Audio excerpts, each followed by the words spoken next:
What's up guys, and welcome back to the channel. Today, I'm going to be explaining the true ending of Dragon's Dogma 2. The story of Dragon's Dogma 2 is a bit vague, and because of that, I've seen some takes online that just don't make much sense to me at all. So today, I'm going to try my best to fill you in on what exactly happens at the end of Dragon's Dogma 2. Without further ado, let's get right into the video. First, let's start with the Pathfinder. For the majority of the story, I was convinced the Pathfinder was actually the Seneschal trying to help guide the Arisen. That wasn't the case in the first game, but I assume they were more involved this time around due to the God's being such an issue. Let's just say I was wrong. Later in the story, after mingling with Phases' homies in Bakhbatal, the capital of a fallen land rises from the water, which is none other than Grand Soren from Dragon's Dogma 1. While it has been stated that Dragon's Dogma 2 takes place in a different reality, that was likely just said to keep from spoiling this twist. In Grand Soren, you meet King Rothace. Just by looking at him alone, you can tell there's something special about him. I've seen a lot of players online just assume he's the founder and king of Vermund, but he is much more than that. If you look closely, he sits in the exact same throne the Seneschal did in the first game, and he also pulls the Godsbane blade out of his chest to give to you.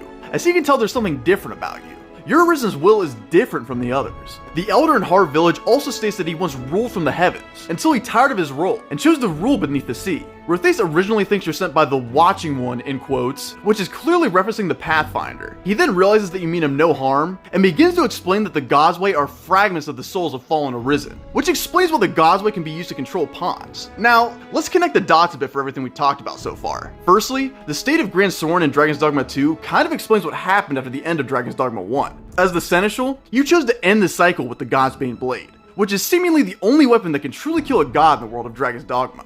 After that, the world more or less ended, and the Pathfinder basically had to press the restart button to restore the cycle. There could have even been some time travel BS involved, seeing as the Pathfinder is clearly able to manipulate time if you attempt to go back and change your fate after killing the dragon, but there isn't any concrete evidence of that at the moment. But to get back to the fate of Granzies, the tactic of the Arisen from Dragon's Dogma 1 clearly didn't work.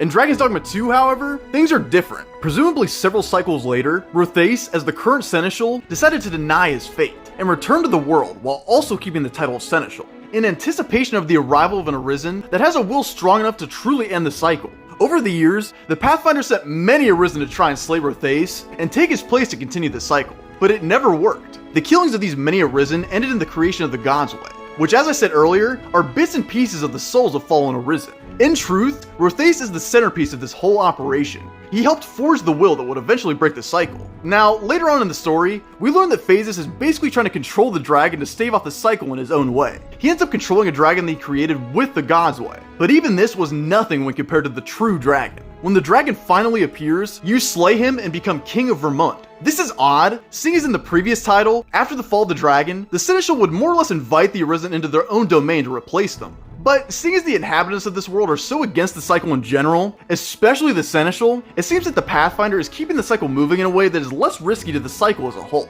That may explain why the Pathfinder states that becoming king is completely fulfilling the Arisen's charge. They may eventually be fated to try and take down Rothace for his position, but that isn't 100% confirmed. It's probably true though. If you insist on changing your fate and going for something more, the Pathfinder takes you back to the fight with the dragon. Here, you can use the Godsbane on yourself to end the cycle of the dragon and the Arisen. At this point, the Pathfinder has given up all hope and tells you that the world is doomed.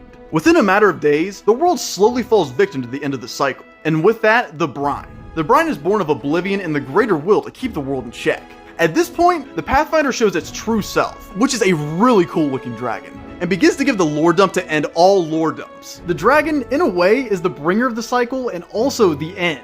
The greater will is represented by the new dragon, and the fact that Grigori is what keeps it going usually says a lot about the involvement of the greater will. Grigori is but a pawn to the greater will. No pun intended. I mean, thinking on it now, Grigori almost seems akin to a pawn when compared to the Pathfinder dragon. Also, I know that we don't have concrete evidence that the dragon is Grigori this time around, but I'm more or less just calling him that to differentiate him from the Pathfinder dragon. The Pathfinder's dragon is different than the dragon we all know, and seems to be the greater will itself stepping in to end the broken cycle. Side note, the dragon in DD2 has a crown on his head, and so does the Pathfinder dragon. To me, this seems to hint that the dragon may not be born of an Arisen like they usually are, and are actually a product of the Pathfinder, but this could just be a design choice. Okay, enough of that, let's get back on topic. The Pathfinder ends up explaining that before the cycle, countless number of worlds were created, only to be snuffed out by oblivion. The greater will tired of seeing this, and sought to give it a purpose to keep it in check. It's through the dragon that this cycle is maintained, and the will of warriors chosen by the dragon are what keeps everything from falling to ruin. Everyone has a part to play, and the pawns are more or less born from nothingness to assist in this cycle. Nobody truly matters in this world, and everyone is more or less a victim to the design of something greater. The fact that you have broken this cycle has angered the Pathfinder, so they usher in what is to come, the inevitable end. The Arisen has disrupted the balance that has been so carefully maintained for thousands of years. At this point, your will has become so great that it's even given your pawn a sense of self, a sense of their own true will, something the Pathfinder could have never predicted. Your pawn basically becomes an anti-dragon, and purely for the fact that your will is so great, your pawn is able to act on their feet and expose the Pathfinder's heart, giving you a chance to strike. The Arisen fatally strikes the Pathfinder in the heart with the Godsbane blade, effectively stopping Armageddon and truly freeing the world from the cycle. In my opinion, the Great Will is the Pathfinder. They may refer to themselves in the third person, but the fact that they have the ability to warp time and interact directly with reality seems to indicate that they are the greater power in this world. After all, they are the ones orchestrating everything, including the end of the world. They dictate this reality. After being stabbed, they state that a new world is on the horizon, insinuating that this is something that hasn't happened before. It's something that's beyond the cycle. The Pathfinder then confirms that they won't be there to watch it unfold.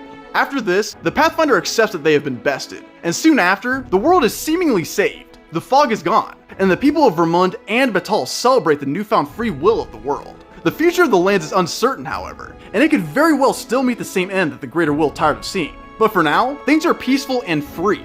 The fate of the Arisen is also unknown, but if you start New Game Plus, your pawns will make comments, referencing that they knew you would return, or that they knew you loved this place too much to leave.